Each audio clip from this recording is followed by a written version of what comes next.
All right, let's start with Air Canada. The union has refused to return to work as per the government's order. What do you make of this decision? I think it's one of the very first big missteps by the Carney government. They blew this one. You have labor relations. That means that there are two sides, as in any relationship. But Minister Haidu and the Carney government have weighed in so heavily on the side of Air Canada in this one that it's galling. The union raises the issue of the appearance of conflict of interest with the person who's now in charge of the Canada Industrial Relations Board, Maryse Tremblay, that you just referenced in that lead-up. Well, how is it even possible that we're debating that? She spent her career inside Air Canada representing them as a lawyer or as outside counsel. And now she's in charge of the Labor Relations Board. By the way, I'm not taking anything away from her in terms of her skills as a lawyer. But when you've got such an obvious appearance of conflict of interest, you deal with it immediately.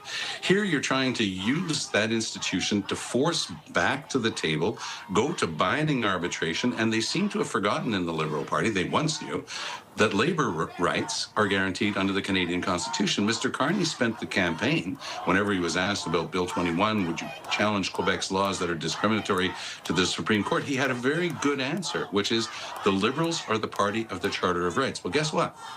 The Charter of Rights protects labor relations. It protects the right to become a member of a union. It protects the right to negotiate and bargain collectively.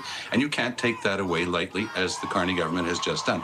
Now, it's the dead of summer. I'm not sure that Minister Haidu has a lot of experience in these things, but they've created an unbelievable mess. And by the way, sometimes easy to finger wag and point at the unions. I know Mark Hancock, one of the union leaders from QP who was there.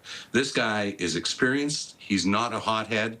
He had that gesture of tearing up the order, but I think he was trying to get a message across, because Mark Hancock is not somebody who does that lightly.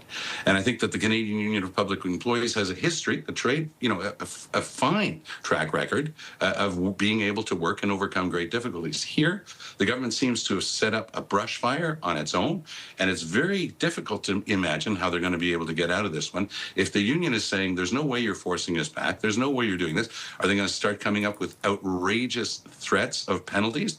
All this is going to be played out before the courts.